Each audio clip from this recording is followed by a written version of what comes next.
Good morning. So I guess yesterday I was planning to say this Dvar Torah, but Facebook crashed on us. So there you go. And all those who needed to get some therapy, realizing how much they missed their WhatsApp and their Facebook and their Instagram. But in any case, on Sunday night, I was flying back from Florida. I was there for a day for a bar mitzvah of my nephew. They finished the Torah, a beautiful event. And I flew back on the plane, and like probably most people on the plane, I watched the game, the Patriots game on Sunday night on the plane, and many people were watching it. It was a thrilling game. Unfortunately, we lost. But if you ask many people, they'll tell you that although we lost the game, the future is bright. Because although the Buccaneers won, you could see that Tom Brady's nearing the end of his career. As good as he is, the GOAT, the greatest ever, and we are forever grateful for what he did for our city. But the reality is that you can't play forever. And Mac Jones, we realized, is at sunrise. He's just starting his day. Tom Brady's at sunset, and Mac Jones is at sunrise. His game is just starting. We saw him play very good, and we can only imagine how much better he could get and how good it could be for the Patriots. And it made me think about something in Judaism. You know, in most religions and in most societies, like in America, what comes first, day or night? We all know what comes first, sunrise or sunset. Well, in America, the day starts at midnight, smack in the middle of the night, and continues on for 24 hours. In Judaism, it's not like that. When does Shabbos start? Shabbos starts on Friday evening by sunset, not the next morning or not at midnight. And the question is, why would we start our day with darkness and at night? Why not start our day either at midnight or better yet, at the morning when the sun rises, full of hope, full of aspirations, full of opportunity? And the answer is, of course, we read this past Shabbat in Shul, Genesis, Bereshit. And what does God say 6 times? Vayihi Erev, Vayihi Boker, Yom Rishon, Yom Sheni, Yom Shlishi. And it was evening, and it was night. First he starts with evening, and then he starts with night. But the question is why? Why does God start with evening before he starts with the morning? It was 1950. At the darkest time for Jews, right after the Holocaust. We were trying to pick up the rubble, the ashes, trying to rebuild our communities. So much pain, so much devastation.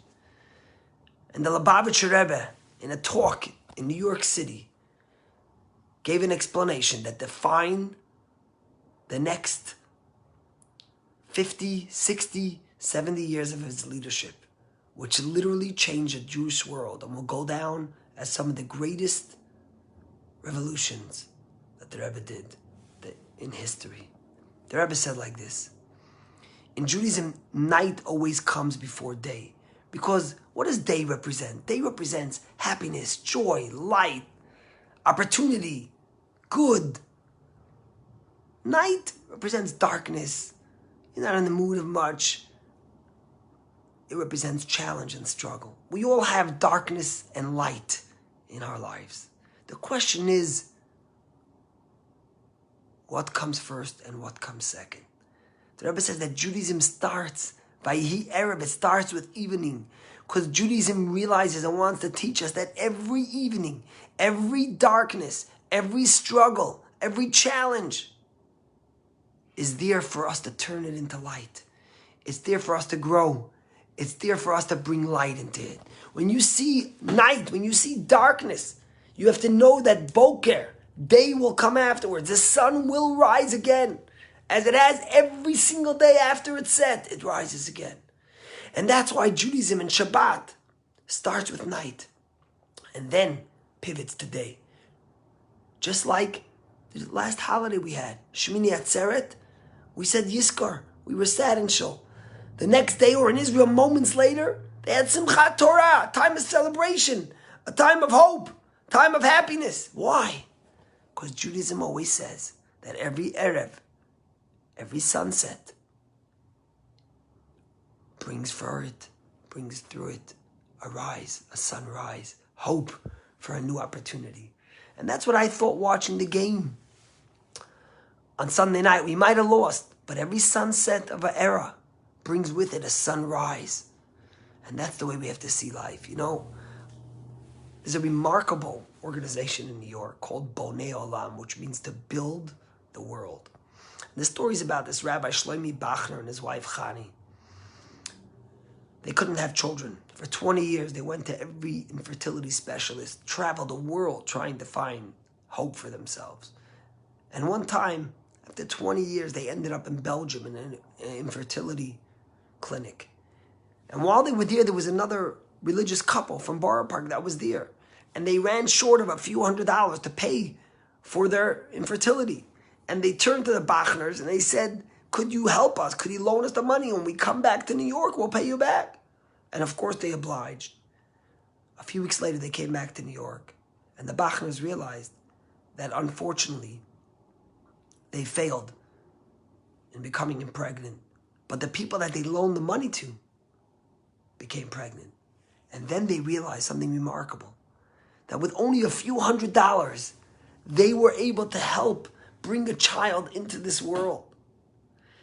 And although they realized that they can't have children, they decided to found an organization called Boniola, which helps couples with the tremendous cost of infertility and also guides them where to go, who are the greatest specialists. And today, this was, I think, in the 80s or 90s, today they have 12 offices internationally, and they just celebrated bringing their 9,000th child into this world.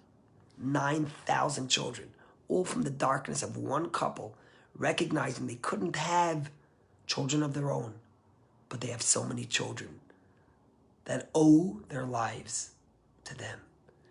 And 2 years ago, they started something interesting. You know, when women light Shabbos candles, it's the most beautiful time of the week. They cover their eyes and they pray. And many women have a prayer that they say, which is, V'zakeni l'gadol banim u'vnei banim. God, give me the merit to raise children and grandchildren that will go in the ways of Torah, God-fearing, pious, honest, righteous. And they started this thing where they asked women to give them a card that automatically is charged every Friday when they light candles for $1 a week. And that at that time they would pray for a couple. They wouldn't know the last name, they would know the Hebrew name and the mother's Hebrew name. 2 years ago they started this. Today they have 38,000 women that every Friday $1 gets debited from their credit card and their account, and they pray for a couple to have children. Now every week this campaign allows the $38,000 allows 2 full fertility treatments, one for a couple. And now they give them each 2 names to pray for, because there's 2 couples being impacted every week from this money, from this kindness. And not only are they impacted by the charity, but they're impacted by the prayers. And the woman wrote anonymously to these 38,000 women, thanking them for their prayers and helping them to have children. Vayi erev vayi boker yom hashishi. God created man on the 6th day. And first there was darkness, and then man and woman turned it into light. This is what the Bachners did today. 9,000 children walking this world. Imagine grandchildren already, their own children, and how it continues the story. That's what the Rebbe taught us in 1950, at the darkness of the Holocaust, of how we could turn darkness into light, and we could have the courage to get up to face another sunrise by impacting the world and making it a better place. God bless you. Go Patriots. And tonight's the Red Sox game. I'm from New York, but I'll say go Red Sox.